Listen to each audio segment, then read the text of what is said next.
So ముందు తర్వాత deputy సీఎంగా పవన్ కళ్యాణ్ పాత్ర పైన పెద్ద ఎత్తున చర్చ. ఆయనే ఒకేసారి మొత్తం పోటీ చేసిన 21 స్థానాలు గెలవడం, అలాగే ఆయనకు ఒక రకమైన క్రేజ్ ఉంది, గ్లామర్ ఉన్న వ్యక్తి. ఆ క్యాబినెట్లో కూడా ఒక హీరో కావడం వల్ల కూడా ఆటోమేటిక్గా ఆయనకు ఆయన పైన కూడా అట్రాక్షన్ ఉంది. మరి ఒక అడ్మినిస్ట్రేటర్గా పవన్ కళ్యాణ్ జనసేనాని ఎలా ఉంది అసలు ఆయనది?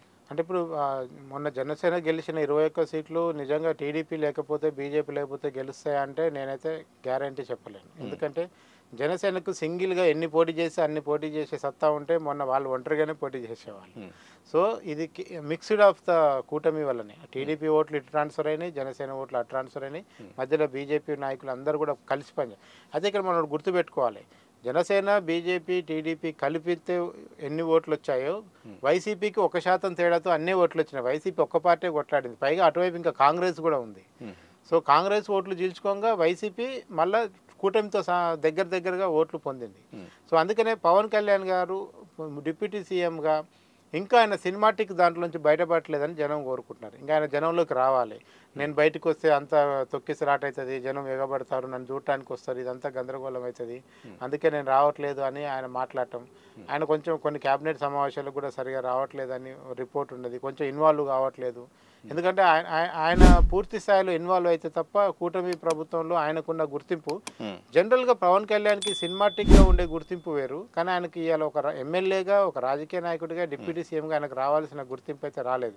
అందుకే మన పవన్ కళ్యాణ్కి ఎన్ని మార్కులు వేస్తారంటే 25 మార్కులు వేసిన వాళ్ళే మనకు 90% ఉన్నారు. ఆయనకి 50 మార్కులు కూడా రాలేదు మన సర్వేలో. ఆయన పర్ఫార్మెన్స్కి 25 మార్కులే వచ్చాయి. అంటే పాస్కి కూడా దగ్గరలో ఇంకా కింద తక్కువనే ఉన్నాడని అర్థం అట్లా. సో పవన్ కళ్యాణ్ ఆయన వెనుక బీజేపీ ఉన్నది, బీజేపీ సహకారము పూర్తి స్థాయిలో ఉందని ప్రజలైనా కోరుకుంటున్నారా, లేకపోతే ఆయన జనసేన పార్టీగానే ప్రజలు చూస్తున్నారు? ఆయన నడిపిస్తుంది బీజేపీ అనే విషయంలో ప్రజలు క్లారిటీగా ఉన్నారు. ఆయన బీజేపీ ఎజెండానే ఆంధ్రప్రదేశ్లో అమలు చేయబోతున్నాడు, చేస్తాడని కూడా. ఎందుకంటే ఆయన ఎప్పుడైతే చెగువేరాన్ని వదిలిపెట్టి సనాతన ధర్మాన్ని పట్టుకుంటో అప్పుడే చాలామందికి క్లారిటీ వచ్చింది పవన్ కళ్యాణ్ అనే వ్యక్తి ఏం చేయబోతున్నాడు ఆంధ్రప్రదేశ్లో. మనకు మహారాష్ట్రలో ఎట్లయితే షిండే తయారయ్యారు, పవన్ కళ్యాణ్ కూడా ఏపీలో షిండే లాగా తయారు చేసే అవకాశం అయితే కనబడుతుంది. సో ఆయన ఖచ్చితంగా బీజేపీ చేతిలో పావు అని 94% మంది ప్రజలు నమ్ముతున్నారు. సో ఆయన నడిపిస్తుంది బీజేపీ అని నమ్మటంలో బయట ఉన్న చర్చే కాదు, కామన్ మ్యాన్ కూడా పవన్ కళ్యాణ్ వెనకాల అంతా బీజేపీ ఉంటుంది లేండి సార్, రేపు అవసరమైతే వీళ్ళిద్దరు కలిసి చంద్రబాబుకి హ్యాండ్ ఇచ్చి వెళ్ళిపోతారని కూడా చెప్తున్నారు.